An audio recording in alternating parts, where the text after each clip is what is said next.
नमस्कार दोस्तों। डेट आज की देखो 11 सितंबर 2024 है और स्वागत है आपका एटोएल डिस्कशन में। शुरुआत करते हैं एक कोट से। कोट देखो एली विजल का है। वो बोलते हैं कभी कभी देखो हम इनजस्टिस को ना रोक नहीं पाते, लेकिन हमें प्रोटेस्ट करना कभी भी नहीं छोड़ना चाहिए। मतलब क्या है कोट का? देखो दुनिया में ना बहुत सारी गलत चीज़ें होती हैं और सब पर हमारा कंट्रोल नहीं चलता, हमारी बस की बात नहीं है उन चीज़ों को रोकना। लेकिन देखो चुप रहना गलत है, हमें आवाज़ जरूर उठानी चाहिए। जैसे ब्रिटिशर्स जब हमारे देश में रूल कर रहे थे तो बहुत कुछ गलत कर रहे थे, फ्रीडम फाइटर्स ने आवाज़ उठाई, आखिरकार आज़ादी मिली। यूएस में सिविल राइट्स मूवमेंट चली, मार्टिन लूथर किंग जूनियर उन्होंने पीसफुल प्रोटेस्ट किया, गांधी को फॉलो किया उन्होंने। बाद में क्या हुआ? कानून बदला।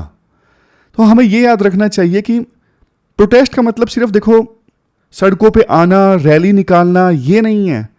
आवाज़ देखो अलग अलग माध्यम से उठाई जा सकती है। आज के समय सोशल मीडिया पर आवाज़ उठाई जा सकती है। वोट देना भी प्रोटेस्ट करने का एक तरीका है। लेकिन अगर देखो हम चुप रहते हैं, अगर कुछ गलत हो रहा है उसके बारे में कुछ बोलते नहीं है, प्रोटेस्ट नहीं करते हैं, तो इसका मतलब जो कुछ हो रहा है हम उसे स्वीकार करते हैं, हम उस इनजस्टिस में भागीदार हैं। समझ गए? ये जो जिनका ये कोट है ना, विजल, ये खुद नाजी कैंप्स में थे और इन्होंने देखा चुप रहने का क्या रिजल्ट निकलता है। तो इसलिए इन्होंने देखो जिंदगी भर आवाज उठाई गलत चीजों के अगेंस्ट। तो यही देखो कोट है। अगर एथिक्स में क्वेश्चन पूछ लिया जाए तो आप ये सारी चीजें लिख सकते हो। और आज के डिस्कशन की बात करें, आज देखो हम 4 इश्यूज डिस्कस करेंगे। सबसे पहले स्वच्छ भारत मिशन को देखो 10 साल पूरे हुए हैं। तो परमेश्वरन अय्यर जिन्होंने लीड किया था इस मिशन को, उन्होंने आर्टिकल लिखा है इस मिशन के इम्पैक्ट के बारे में, वो हम डिस्कस करेंगे। इंडियन एक्सप्रेस का आर्टिकल है। दूसरा आर्टिकल आज हम डिस्कस करेंगे responsible use of AI in military. इससे संबंधित ना एक समिट हो रहा है साउथ कोरिया सियोल में, तो ये भी इंपॉर्टेंट इशू है, इसे डिस्कस करेंगे। ये 2-3 आर्टिकल का कंपाइलेशन है। तीसरा आर्टिकल हम डिस्कस करेंगे आज रोड सेफ्टी से संबंधित। रोड सेफ्टी से संबंधित एक रिपोर्ट्स आई है आईआईटी दिल्ली के ट्रिप सेंटर की, द हिंदू का ये आर्टिकल है। तो इंपॉर्टेंट पॉइंट्स इस आर्टिकल से भी हम ड्रा करेंगे। और सबसे लास्ट में एक टॉपिक इंक्लूसिव ग्रोथ का, उसके इंपॉर्टेंट पॉइंट्स हम जल्दी से रिवाइज कर लेंगे। सिलेबस का टॉपिक है, तो ऐसा हम फ्रिक्वेंटली करते रहेंगे। सिलेबस का एक टॉपिक जल्दी से कुछ पॉइंट्स उठाए और रिवाइज कर लिया 5 मिनट में। तो चलिए डिस्कशन आज की स्टार्ट करते हैं। इसके बाद नेक्स्ट आर्टिकल देखो स्वच्छ भारत मिशन से संबंधित है।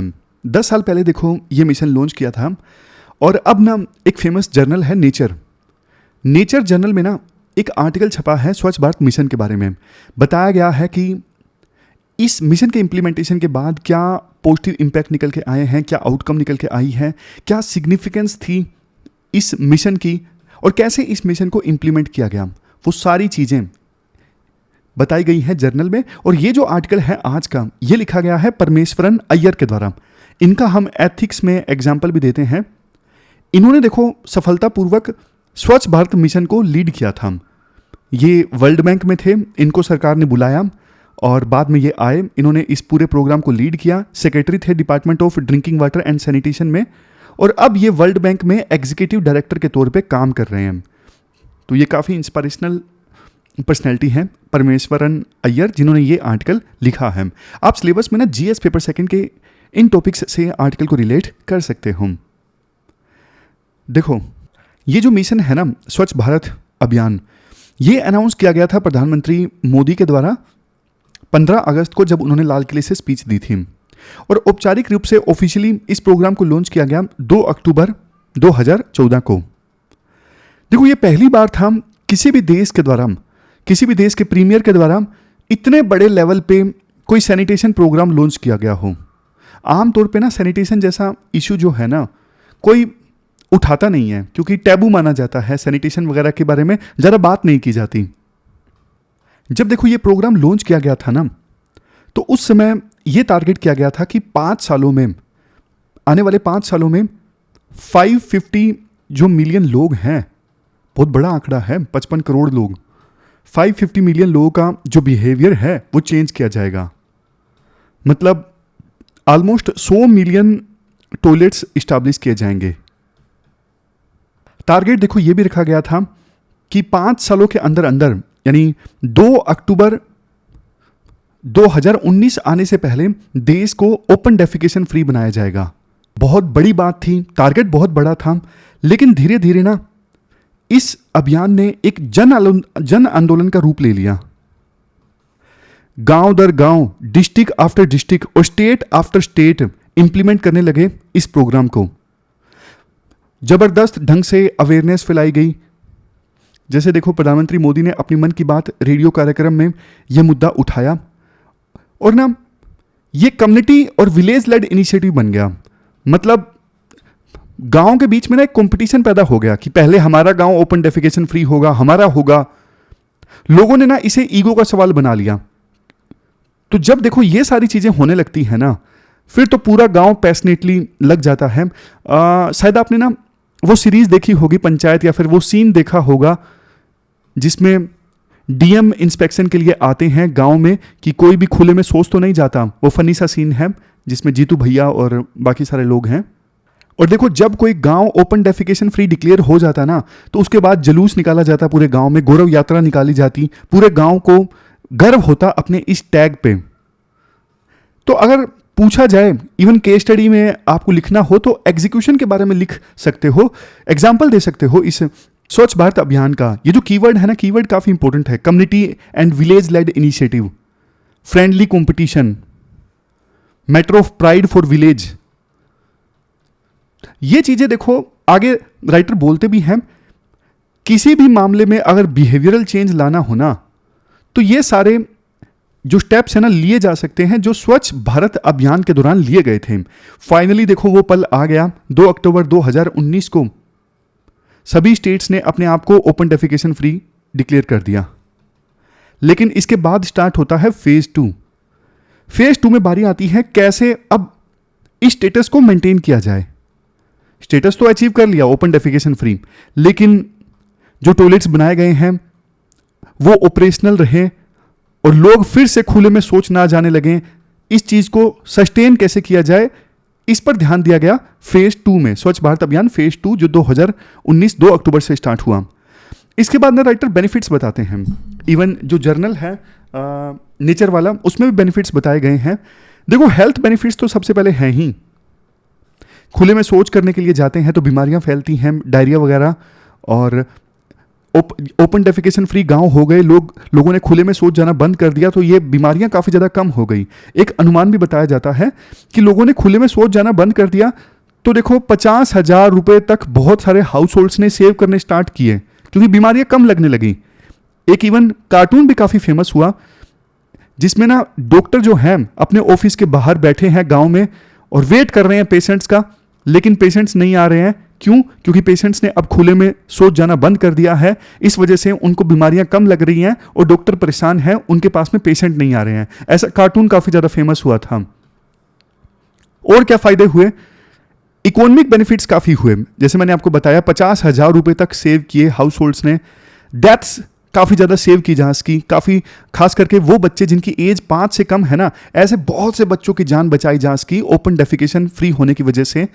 और सबसे बड़ी बात देखो, महिलाओं की सिक्योरिटी और डिग्निटी के लिए बहुत ज़्यादा ज़रूरी था ये घर में टॉयलेट्स होना। पहले जैसे मूवी भी है अक्षय कुमार की, घर में टॉयलेट होना, इस चीज़ को ना ज़्यादा तवज्जो नहीं दी जाती थी, लेकिन ये एहसास हुआ कि ये महिलाओं की डिग्निटी और सिक्योरिटी के लिए बहुत ज़रूरी है। तो घर घर में जब टॉयलेट बने तो लोगों ने इसे एक्सेप्ट करना स्टार्ट कर दिया। लेसन्स क्या सीख सकते हैं इस प्रोग्राम से? देखो, बहुत सारे लेसन्स हैं सीखने के लिए। एक ना सैनिटेशन कन्वेंशन हुई थी, Mahatma Gandhi international sanitation convention. ये अक्टूबर 2018 में हुई थी और प्रधानमंत्री मोदी ने इसे चेयर किया था उस समय यूएन सेक्रेटरी जनरल के साथ। 55 देशों के 55 कंट्रीज के जो हेल्थ एंड सैनिटेशन मिनिस्टर्स हैं ना, उन्होंने इस कन्वेंशन में पार्टिसिपेट किया था। तो जब इस कन्वेंशन में भारत ने कैसे इस स्ट्रेटेजी को एग्जीक्यूट किया, कितने बड़े लेवल पे चेंज लाया गया है, ये सब सुना, तो कई सारे देशों के मिनिस्टर्स ने ना अपने अपने देशों में जाके इस प्रकार का अभियान लॉन्च किया। जैसे नाइजीरिया के जो वाटर एंड सैनिटेशन मिनिस्टर थे, उन्होंने घर जाते ही, अपने देश में जाते ही क्लीन नाइजीरिया कैंपेन लॉन्च किया। 4 की लेसन्स हैं जो इस स्वच्छ भारत अभियान से हम सीख सकते हैं। सबसे पहला पॉलिटिकल लीडरशिप। पॉलिटिकल लीडरशिप थी प्रधानमंत्री मोदी की। और अगर देखो विल पावर हो, विल पावर का मतलब यह होता है अगर चैलेंजेस आए, टफ डिसीजंस लेने पड़े, तो भी जो पॉलिटिकल लीडरशिप है ना, वो डरे ना, झुके ना, डगमगाए ना, ये होती है विल पावर। तो यहां पे पॉलिटिकल लीडरशिप होना जरूरी है, किसी भी मूवमेंट को सफल बनाना है, खास करके सोशल मूवमेंट को। दूसरे नंबर पे पब्लिक फाइनेंसिंग, सरकार फंड दे। स्वच्छ भारत मूवमेंट के लिए ना सरकार ने फंड काफी दिए, घर घर टॉयलेट बने जिनके घर नहीं थे।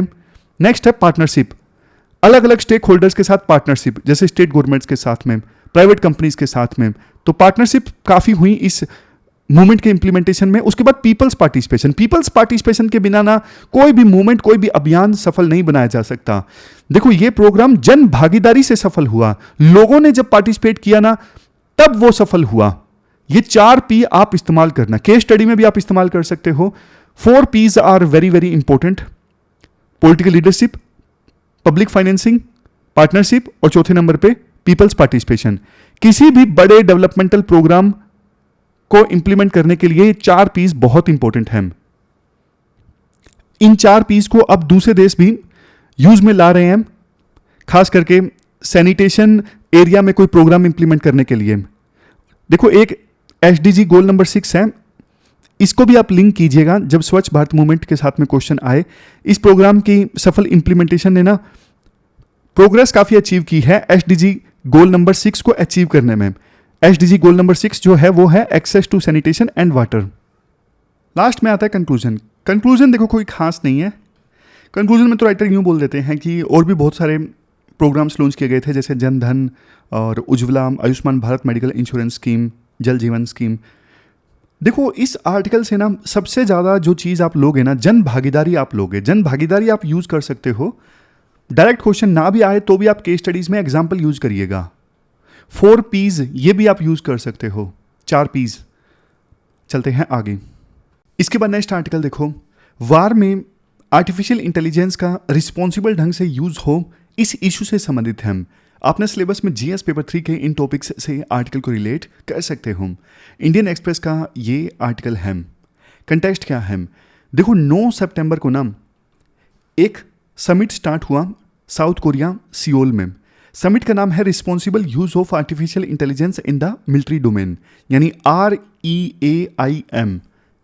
ये याद कर लीजिए आप, REAIM। देखो अभी ना रशिया और यूक्रेन के बीच में वार चल रहा है, इजराइल हमास के बीच में युद्ध चल रहा है। ये ना एक प्रकार से आप कह सकते हो AI लैब्स हैं। भयंकर ढंग से AI का इस्तेमाल हो रहा है इन दोनों वार्स में। आगे आगे देखो आपको ना किलर रोबोट्स देखने को मिलेंगे, मतलब ऐसे सोल्जर्स जो रोबोट्स होंगे, इंसान नहीं होंगे, जो ऑटोनोमस ढंग से काम करेंगे और खुद ही बैटल फील्ड में गोली चलाएंगे, फैसले लेंगे कब गोली चलानी है, कब गोली नहीं चलानी है। ये दिन देखो दूर नहीं है, आने वाले समय में आप ये चीज देखोगे। तो ना आगे आगे देखो, अगर ऐसा चलता रहा तो मानव सभ्यता खात्मे की ओर आगे बढ़ेगी। इस वजह से ना विभिन्न देश एक साथ आ रहे हैं ये डिसाइड करने के लिए कि भैया AI का यूज कैसे होना चाहिए रिस्पॉन्सिबल तरीके से वार में। इसके लिए नॉर्म्स बनाए जाएं और उन नॉर्म्स का ना सभी देश पालन करें, अदरवाइज तो पूरे वर्ल्ड डिस्ट्रक्शन की तरफ आगे बढ़ेगा। ये जो समिट है ना, responsible use of artificial intelligence in military domain, ये ऐसा नहीं कि पहली बार ऑर्गेनाइज हो रहा है, पिछले साल ऑर्गेनाइज हुआ था ये हेग में, नीदरलैंड में। तो पिछली बार तो सिर्फ चर्चाएं हुई कि हाँ AI का यूज वार में खतरनाक है, नॉर्म्स बनाने जरूरी हैं, सिर्फ चर्चाएं हुई, डिबेट हुई। लेकिन इस बार उम्मीद है कि साउथ कोरिया में ये जो समिट हो रहा है ना, responsible use of AI in military domain, इस पर कुछ ब्लूप्रिंट निकल के आएगा, कुछ कॉल टू एक्शन होगा कि क्या करना है। ये जो समिट है ये देखो कई सारे देशों के द्वारा मिलकर ऑर्गेनाइज किया जा रहा है। कौन कौन से देशों के द्वारा मिलकर ऑर्गेनाइज किया जा रहा है? कीनिया, नीदरलैंड, सिंगापुर और यूनाइटेड किंगडम। समिट के देखो 3 ऑब्जेक्टिव रखे गए हैं। एक बार मैं ये सारा इरेज कर देता हूं, अब ठीक है। 3 ऑब्जेक्टिव रखे गए हैं इस समिट के। सबसे पहला ऑब्जेक्टिव ये है समझना मिलिट्री एआई का, यानी एआई में मिलिट्री के यूज का ग्लोबल पीस और स्टेबिलिटी पे क्या कंसिक्वेंसेस होंगे, ये चीज समझना, ये पहला ऑब्जेक्टिव है। दूसरा ऑब्जेक्टिव ये है इस समिट का, नई गाइडलाइंस को प्रैक्टिस में लेके आना, किस प्रकार से एआई सिस्टम को मिलिट्री में यूज करना है। समझ गए? मतलब एआई को मिलिट्री में यूज करने के लिए गाइडलाइंस को प्रैक्टिस में लेके आना, ये दूसरा ऑब्जेक्टिव है इस समिट का। और तीसरा ऑब्जेक्टिव ये है एआई का कैसे मिलिट्री में यूज किया जा रहा है, इसको ओवरसाइट भी किया जा सके, देखरेख भी की जा सके। क्या कोई देश ऐसा तो नहीं जो गलत तरीके से एआई का यूज कर रहा है मिलिट्री डोमेन में। तो ये 3 ऑब्जेक्टिव हैं। अगर देखो हम एआई की मिलिट्री में एप्लीकेशंस की बात करें, देखो पहले तो ना एआई का यूज ना मिलिट्री में होता था, ऐसा नहीं कि अब होना स्टार्ट हुआ है, लेकिन पहले थोड़ा इन्वेंट्री मैनेजमेंट में ज्यादा होता था। फॉर एग्जाम्पल कोई मिलिट्री बेस है, वहां पे कितना खाना है, कितने इक्विपमेंट्स हैं, कहां पे इक्विपमेंट्स को लगाना है, सिर्फ इन सब चीजों के लिए, लॉजिस्टिक्स के लिए इस्तेमाल होता था एआई का। बट देखो अब तो एआई का इस्तेमाल होने लगा है बैटलफील्ड में, इंफॉर्मेशन गैदरिंग के लिए, मॉनिटरिंग के लिए। मैं आपको एग्जांपल की सहायता से बताता हूं, ऐसे समझ में नहीं आएगा, ऐसे तो आपको सारे वर्ड्स वेग से लगेंगे। आजकल ना आपको जान के हैरानी होगी, ऐसा ऐसा एआई उपलब्ध है। अब जैसे यूएस से कोई ऑपरेशन चला रहा है, तो वहां पे ना ऑपरेशन में जो लोग ग्राउंड लेवल पे मौजूद हैं वो बता रहे हैं कि ये चल रहा है, अभी फिलहाल सैटेलाइट से इमेजेस ली जा रही हैं, उस ऑपरेशन की वीडियोस आ रही हैं, ये सब चीजें आ रही हैं मिलिट्री बेस में। तो ना एआई पूरा का पूरा सिनेरियो क्रिएट कर देता है कि अभी ये सिचुएशन है। सारी इंफॉर्मेशन जो भी मिली है ना कमांडर को, सोल्जर से मिली है, इमेजेस मिली हैं, वीडियोस मिली हैं, तो पूरा का पूरा 3D मैप बना देगा एआई कि अभी वहां पे क्या सिचुएशन है, 3D मैप। इसके अलावा इवन सिनेरियोज क्रिएट करके दे देगा। सिनेरियोज जैसे कि देखो, अगर आप अभी और रीइंफोर्समेंट भेजते हो तो ये होगा, यहां से अटैक करते हो लेफ्ट साइड से तो इसका परिणाम ये निकल सकता है, राइट साइड से करते हो तो इसका परिणाम ये निकल सकता है। मतलब सिमुलेशन करके बता सकता है कि अलग अलग सिनेरियोज से क्या आउटपुट निकल के आ सकती है। तो मतलब फास्टर डिसीजन मेकिंग में हेल्प कर रहा है एआई। एआई देखो रियल टाइम बेसिस पे जो एनिमी कंट्री है ना उसकी मूवमेंट्स को ट्रैक कर सकता है रियल टाइम बेसिस पे, और उसके बेसिस पे फैसले भी ले सकता है तुरंत के तुरंत।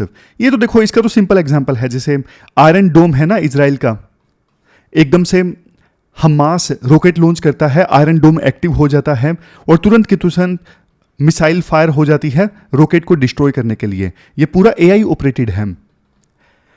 देखो ये दोनों तरह का हो सकता है, ऑटोनमस भी हो सकता है और लास्ट डिसीजन ह्यूमन बीइंग का भी हो सकता है।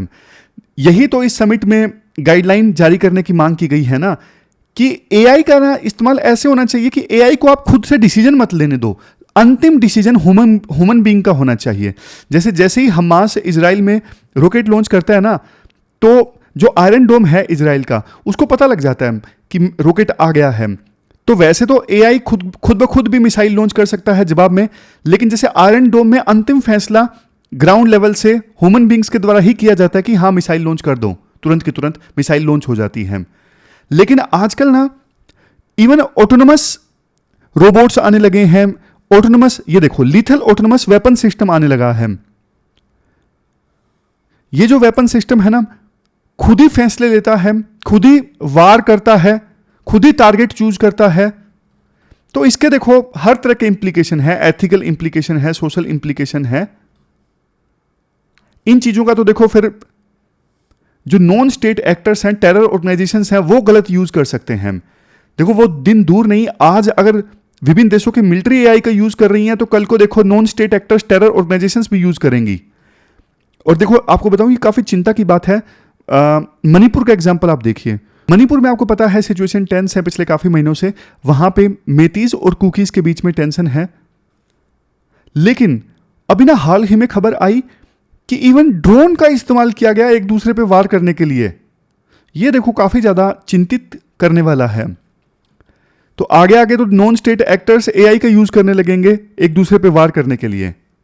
हालांकि देखो कुछ एक्सपर्ट्स ऐसे भी हैं जो बोलते हैं एआई के जो बेनिफिट्स हैं ना वारफेयर में, वो काफी हैजार्डस हैं, काफी डिसेप्टिव हैं। जैसे लीबिया का एग्जांपल दिया जाता है। लीबिया में ना टर्की ने एक ड्रोन से अटैक किया 2020 में। वो ड्रोन ना ऑटोनोमस मोड में था, अपने आप चल रहा था, और उस ड्रोन ने अटैक कर दिया, लेकिन ना उस अटैक में सिविलियंस की जान चली गई थी। तो ये जो लीथल ऑटोनोमस वेपन सिस्टम है ना, जो बिना ह्यूमन बींग्स के आदेश के काम करेंगे, डिसीजन लेंगे, इससे देखो बहुत सिविलियंस की जान जा सकती है। आने वाले जो युद्ध हैं वो देखो एल्गोरिथम और कंप्यूटेशनल सिस्टम की सहायता से लड़े जाएंगे। इसी वजह से इस प्रकार के समिट को कंडक्ट करने की आवश्यकता पड़ी है, responsible use of artificial intelligence in the military domain. चलो देखो, ये जो साउथ कोरिया में समिट हो रहा है ये तो एक इनिशिएटिव है। इसके अलावा भी वारफेयर में एआई का रिस्पॉन्सिबल ढंग से यूज किया जाए, उसको एड्रेस करने के लिए और भी बहुत सारे स्टेप्स लिए गए हैं। जैसे यूएन में भी ये इशू डिस्कस हुआ है। पिछले दिसंबर यूएन जनरल असेंबली ने पहली बार ये जो लीथल ऑटोनोमस वेपन सिस्टम है इनका इशू उठाया, और अब जो यूएन का समिट होगा ना, ऐसा लगता है कि उस समिट में जो यूएन के सेक्रेटरी जनरल है उनकी रिपोर्ट पब्लिश की जा सकती है इस इशू पे। इसी महीने के लास्ट में समिट होगा यूएन का, वहां पे इस पे फर्दर बोला जा सकता है। इसके अलावा पिछले साल जो हेग में समिट हुआ था responsible use of AI in the military domain, उसके लास्ट दिन ना यूएस ने अपने आप से एक यूनिलेटरल ड्राफ्ट प्रेजेंट किया, political declaration on the responsible use of AI, जिसको यूएस ने फॉर्मलाइज भी कर दिया नवंबर 2023 में। इससे पहले 2020 में यूएसए ने अपनी नेशनल गाइडलाइंस जारी की थी आर्म्ड फोर्सेस के लिए कि एआई का इस्तेमाल मिलिट्री में रिस्पॉन्सिबल ढंग से करना है। इवन यूएसए ना नाटो एलायंस को भी एंकरेज कर रहा है कि भाई आप बिना रिस्पॉन्सिबल तरीके से एआई का यूज करिए अपनी अपनी मिलिट्री में। तो नाटो ने ना 2021 में 6 प्रिंसिपल्स डिसाइड किए थे कि कैसे एआई का यूज करना है मिलिट्री डोमेन में। इवन यूएसए चाइना के साथ इस इशू पे नेगोशिएट भी कर रहा है, बातचीत कर रहा है, क्योंकि देखो ये 2 मेजर कंट्री हैं वर्ल्ड में, यूएस चाइना। अगर ये किसी इशू पे सहमत हो जाते हैं तो बाकी देशों के साथ सहमति बनाना रिलेटिवली इजी हो जाता है। इंडिया का स्टैंड बताता हूं। इंडिया ने देखो पिछली बार जो हेग समिट में आउटकम निकल के आई थी उसको सपोर्ट नहीं किया था। वैसे इंडिया देखो जोर शोर से आवाज उठाता रहता है कि एआई का अच्छे से यूज करो, एआई की गवर्नेंस अच्छी होनी चाहिए, बट इस इशू पे इंडिया उतना मुखर नहीं है। इंडिया ने ज़्यादा बोला नहीं है। तो देखने वाली बात होगी कि साउथ कोरिया में या सियोल में जो समिट हो रहा है इस पे इंडिया क्या बोलता है, क्या जो ब्लूप्रिंट निकल के आता है इस सियोल समिट से, क्या उस ब्लूप्रिंट को इंडिया सपोर्ट करता है या नहीं करता है। तो ये पूरा आर्टिकल हमने डिस्कस किया, चलते हैं आगे। इसके बाद नेक्स्ट आर्टिकल देखो, रोड सेफ्टी से संबंधित है। आप ना सिलेबस में जीएस पेपर 2 से इस आर्टिकल को रिलेट कर सकते हो। रिसेंटली ना एक रिपोर्ट रिलीज हुई, India status report on road safety 2024। किसने ये रिपोर्ट रिलीज की? देखो आईआईटी दिल्ली के ना ट्रिप सेंटर ने ये रिपोर्ट बनाई है। यूएन का ना एक टारगेट ये है कि 2030 आने से पहले ना रोड एक्सीडेंट्स की वजह से जो डेथ्स होती है ना उसे आधा करना है। बट देखो इंडिया इस टारगेट को मिस करने वाला है, क्योंकि अभी इंडिया की जो प्रोग्रेस है ना वो बहुत ज़्यादा स्लो है इस मामले में। अगर देखो इस रिपोर्ट की इंपॉर्टेंट फाइंडिंग्स की हम बात करें, हर एक स्टेट में ना रोड सेफ्टी की सिचुएशन अलग है। कुछ स्टेट्स में ज़्यादा एक्सीडेंटल डेथ होती है और कुछ स्टेट में कम। जैसे एग्जाम्पल के तौर पर तमिलनाडु, तेलंगाना और छत्तीसगढ़, ये वो राज्य हैं जहाँ देखो रोड एक्सीडेंट्स की वजह से ना सबसे ज़्यादा डेथ्स होती हैं, सबसे ज़्यादा। हर 1 लाख लोगों में तमिलनाडु में ना 21.9 लोगों की डेथ हो जाती है रोड एक्सीडेंट्स की वजह से, तेलंगाना में 19.2 लोगों की और छत्तीसगढ़ में 17.6 डेथ्स होती हैं पर 1 लाख रोड एक्सीडेंट्स की वजह से। जबकि देखो कंपेयर करें बिहार और वेस्ट बंगाल में ये आंकड़ा बहुत कम है। वेस्ट बंगाल और बिहार में ऑलमोस्ट 5.9 लोगों की डेथ होती है पर 1 लाख रोड एक्सीडेंट्स की वजह से। शायद इसलिए कि वहाँ पे व्हीकल्स की संख्या कम है, maybe this reason. Next point, सबसे ज़्यादा खतरे में कौन है? सबसे ज़्यादा खतरे में रहते हैं पेडेस्ट्रियंस, यानी पैदल चलने वाले। इसके अलावा साइकिल चलाने वाले और 2 व्हीलर चलाने वाले, इनको देखो सबसे ज़्यादा खतरा होता है। और सबसे ज़्यादा एक्सीडेंट्स करता कौन है? ट्रक्स सबसे ज़्यादा एक्सीडेंट्स करते हैं। नेक्स्ट पॉइंट, देखो हेलमेट पहनना बहुत ज़रूरी है, सबको पता है, लेकिन सिर्फ 7 स्टेट्स में 50% से ज़्यादा टू व्हीलर राइडर हेलमेट पहनते हैं। ये काफ़ी ज़्यादा कंसर्निंग है। और बहुत से स्टेट्स में ना बेसिक सेफ्टी मेजर्स नहीं है, जैसे कि ट्रैफिक को रेगुलेट करना, रोड मार्किंग्स, साइनेज, कहाँ पे जाना है, ये बेसिक जो रोड सेफ्टी मेजर्स होने चाहिए ना, वो भी नहीं है कई सारे राज्यों में। नेशनल हाईवेज और स्टेट हाईवेज की हालत देखो रिलेटिवली ठीक है, बट रेगुलर ऑडिटिंग नहीं होती नेशनल हाईवेज और स्टेट हाईवेज की भी। गांव में तो देखो हालात और भी ख़राब हैं। गांव में आपको भी पता है हेलमेट यूज़ बहुत कम होता है। गांव में ट्रामा केयर फैसिलिटीज़ भी अच्छी नहीं होती, तो एक्सीडेंट होने की सूरत में तुरंत की तुरंत मदद नहीं मिल पाती। तो ये सारी की फाइंडिंग्स हैं इस रिपोर्ट की। अगर देखो ग्लोबल कंपैरिजन की बात करें, 1990 में ना एक इंडियन का एक्सीडेंट में मरने का चांस सिर्फ 40% ज़्यादा था डेवलप कंट्रीज से, बट अब देखो 2021 में ना एक इंडियन का रोड एक्सीडेंट का मरने का चांस डेवलप कंट्री के मुकाबले में ना 600% ज़्यादा हो गया है, और ये बहुत बड़ी प्रॉब्लम है। इकोनॉमिक इंपैक्ट देखो काफ़ी ज़्यादा होता है रोड एक्सीडेंट्स का। जैसे एकमात्र कमाने वाला है, उसकी डेथ हो गई, तो पूरे जिंदगी वो परिवार शायद गरीबी रेखा के नीचे आ जाए अगर सेविंग्स नहीं है इनफ। रोड एक्सीडेंट्स की वजह से हेल्थ केयर कॉस्ट कितनी ज़्यादा है, और जिन लोगों की डेथ हो जाती है वो अगर जिंदा रहते तो वो इकोनॉमी में कितना कंट्रीब्यूट करते। और देखो जान गई उसकी तो कोई कीमत ही नहीं है, मतलब समझ गए, लाइफ तो प्रीशियस है ना। तो इकोनॉमिक कॉस्ट काफ़ी ज़्यादा है रोड एक्सीडेंट्स की वजह से। तो हमें ना सिचुएशन के हिसाब से, मतलब अलग अलग जगहों पे देखो रोड एक्सीडेंट्स अलग अलग वजह से होते हैं, तो सिचुएशन के हिसाब से हमें कस्टमाइज स्ट्रेटजी बनानी होगी अलग अलग जगहों पर रोड एक्सीडेंट्स को रोकने के लिए। मेजर रीजंस की बात करें रोड एक्सीडेंट क्यों होते हैं, सबसे बड़ा रीजन है रोड एक्सीडेंट्स का स्पीडिंग। अगर देखो धीरे अगर आप व्हीकल चला रहे हो ना, सामने से कोई एकदम से आ गया, क्योंकि देखो आप बिल्कुल सही ढंग से कार चलाते हो या बाइक चलाते हो, सामने वाला बेवकूफ है तो आप क्या करोगे। तो इस वजह से अगर लेकिन आपकी स्पीड कंट्रोल में है ना, तो कोई चीज एकदम से सामने आ जाए, सामने वाला एकदम से आपके आगे आ जाए, सामने वाला एकदम से ब्रेक लगा दे, तो आप अपने व्हीकल को कंट्रोल कर लोगे, लेकिन ओवर स्पीडिंग है तो आप कुछ नहीं कर पाओगे। शराब पीकर गाड़ी चलाना, ट्रैफिक रूल्स को फॉलो ना करना, कई जगह रोड कंडीशंस अच्छी नहीं है, इस वजह से एक्सीडेंट होते हैं। ओवरलोडिंग ऑफ व्हीकल्स भी एक मेजर रीजन है रोड एक्सीडेंट्स का। रिपोर्ट में देखो कुछ सजेशंस भी दिए गए हैं, जैसे ना एक नेशनल डेटाबेस बनाना चाहिए जिसमें सारे जो फेटल क्रैशेस हैं ना, मतलब ऐसे एक्सीडेंट्स जिसमें जान गई हैं, उनकी इंफॉर्मेशन हो। इससे क्या होगा, हम देखो बेहतर ढंग से समझ पाएंगे कि कहां पे गलती हो रही है, क्या रिस्क है। दूसरा पॉइंट, हर स्टेट की देखो जो कि प्रॉब्लम अलग है, तो हर स्टेट के लिए अलग स्ट्रेटेजी होनी चाहिए। तीसरा, जो टू व्हीलर राइडर है ना, या फिर साइकिल चलाने वाले हैं या फिर पेडेस्ट्रियन है, उन पे स्पेशल फोकस होना चाहिए, इनके लिए अलग से सेफ्टी मेजर्स होने चाहिए। नेक्स्ट पॉइंट, रोड को देखो बेहतर बनाना होगा, फुटपाथ, साइकिल लेन्स और प्रॉपर साइनेज जरूरी है। नेक्स्ट पॉइंट, ट्रैफिक रूल्स को स्ट्रिक्टली फॉलो करना होगा, पेनल्टीज बढ़ा सकते हैं या फिर इंप्लीमेंटेशन और ज्यादा स्ट्रिक्ट कर सकते हैं। जैसे आज के समय में कैमराज आ गए हैं जिसकी सहायता से डर पैदा किया जा सकता है कि आप ट्रैफिक रूल्स को फॉलो करिए, अदरवाइज कैमरा आपकी फोटो ले लेगा और चलान आपके घर में आ जाएगा। ये काफी इफेक्टिव है, तो इसको बढ़िया ढंग से इंप्लीमेंट किया जा सकता है। और सबसे लास्ट में trauma care and emergency services establish की जाए एक प्रॉपर डिस्टेंस के बाद में, ताकि गोल्डन आवर्स में, यानी एक्सीडेंट होने के बाद गोल्डन आवर होता है, शुरुआत का 15 मिनट, 20 मिनट, आधा घंटा, 1 घंटा, तो उसमें बहुमूल्य जाने बचाई जा सकें। और सबसे लास्ट में देखो अवेयरनेस, जैसे हमने ये वाला आर्टिकल डिस्कस किया था अपना स्वच्छ भारत अभियान वाला, तो उसमें जन भागीदारी से वो मूवमेंट सफल हुई, जब लोगों ने पार्टिसिपेट करना स्टार्ट किया।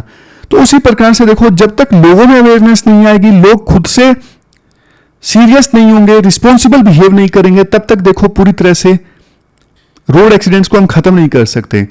थोड़े बहुत रोड एक्सीडेंट्स तो देखो हर जगह होते हैं, लेकिन हमारे देश में बहुत ज्यादा होते हैं, और इन सब पॉइंट्स को अगर फॉलो किया जाए तो बहुत बहुमूल्य जानें बचाई जा सकती हैं, इकोनॉमिक इंपैक्ट को कम किया जा सकता है, और यूएन को जो टारगेट है 2030 तक हमें रोड एक्सीडेंट्स की वजह से होने वाली डेथ्स को आधा करना है, उसे हम अचीव कर सकते हैं। तो ये पूरा आर्टिकल हमने डिस्कस किया रोड एक्सीडेंट्स से संबंधित, रोड सेफ्टी से संबंधित। चलते हैं आगे। इसके बाद एक टॉपिक है जीएस पेपर 3 में इंक्लूसिव ग्रोथ। इस टॉपिक के पॉइंट्स को हम जल्दी से देख लेते हैं। सबसे पहले इंक्लूसिव ग्रोथ का मतलब क्या है? इंक्लूसिव ग्रोथ का मतलब है ऐसा इकोनॉमिक ग्रोथ जो सबके लिए अपॉर्चुनिटीज पैदा करे, सबके लिए मौका दे। इसका मतलब यह है कि जब देखो देश की इकोनॉमी बढ़ती है ना, तो उस इकोनॉमी का फायदा ना सिर्फ अमीर लोगों को नहीं बल्कि समाज के हर तबके को मिलना चाहिए। समझ गए? यह मतलब है इंक्लूसिव ग्रोथ का। मतलब जब इकोनॉमी ग्रो हो तो उसका फायदा सबको हो, सिर्फ अमीर लोगों को नहीं हो, सभी सेक्शंस को हो। इसके बाद देखो पॉइंट आता है कैसे हम इंक्लूसिव ग्रोथ इंश्योर कर सकते हैं। तो ये कुछ पॉइंट्स हैं, जैसे सबसे पहले एम्प्लॉयमेंट जनरेट करके, गरीबी खत्म करके, मतलब जो वल्नरेबल सेक्शंस हैं उनको गरीबी रेखा से ऊपर लाके। नेक्स्ट स्किल डेवलपमेंट, लोगों को स्किल्स देके ताकि वो करियर में आगे बढ़ सकें। एग्रीकल्चर एंड इंडस्ट्री, एग्रीकल्चर को प्रोडक्टिव बनाना होगा। इंडस्ट्री और एग्रीकल्चर दोनों सेक्टर्स ज़्यादा कंट्रीब्यूट करें जीडीपी में, तब इंक्लूसिव ग्रोथ इंश्योर होता है। गुड गवर्नेंस, मतलब ऐसा गवर्नेंस जिसमें लोग पार्टिसिपेट करें, रूल ऑफ लॉ हो, करप्शन ना हो, ट्रांसपेरेंसी हो, गवर्नमेंट क्या डिसीजंस ले रही है, और जो गलती करे उसकी जवाबदेही फिक्स हो, अकाउंटेबिलिटी फिक्स हो। Next access to essential services, देखो जो जरूरी सर्विसेज है ना, हेल्थ केयर है, एजुकेशन एंड सैनिटेशन है, ये सबको मिलनी चाहिए। इकोनॉमिक ग्रोथ, सरकार का जो लक्ष्य है $5 ट्रिलियन की इकोनॉमी बनाना है इंडिया को, और इससे देखो इनइक्वालिटी जो है वो कम होंगी और जॉब ज़्यादा क्रिएट होंगी। सोशल डेवलपमेंट, मार्जिनलाइज्ड जो ग्रुप्स हैं उनका समाज में उचित स्थान होना चाहिए, जैसे डिस्क्रिमिनेशन होता है कास्ट के आधार पर, यह सब नहीं होना चाहिए। फाइनेंशियल इंक्लूजन, फाइनेंशियल इंक्लूजन मतलब सभी जो वर्ग है ना, सभी जो लोग हैं फाइनेंशियल प्रोडक्ट्स को, जैसे लोन है, इंश्योरेंस है, इनको एक्सेस कर सकें, ये सब होना चाहिए। एनर्जी सिक्योरिटी, सबके लिए एनर्जी इजीली अवेलेबल होनी चाहिए, एक्सेसिबल होनी चाहिए, अफोर्डेबल होनी चाहिए। एक्सेस टू जस्टिस, मतलब लीगल जस्टिस सबके लिए इजी होना चाहिए, अफोर्डेबल होना चाहिए। तो ये सारे पॉइंट्स हैं जिनकी सहायता से इंक्लूसिव ग्रोथ सुनिश्चित की जा सकती है। उसके बाद नीड क्या है इंक्लूसिव ग्रोथ की? नीड देखो इसलिए है, इंक्लूसिव ग्रोथ आएगी तो स्लो इंडस्ट्रियल ग्रोथ जो हमारे देश में है वो एड्रेस होगी, लोग गरीबी रेखा से ऊपर आएंगे तो देश और ज़्यादा तरक्की करेगा। इंक्लूसिव ग्रोथ देखो जरूरी है इतनी बड़ी जनसंख्या को संभालने के लिए, अदरवाइज तो क्राइम होने स्टार्ट हो जाएंगे। लिटरेसी रेट हमारे देश में अभी काफ़ी कम है, खास करके महिलाओं में। देश को आगे ले जाना है तो लिटरेसी इंप्रूव करनी होगी।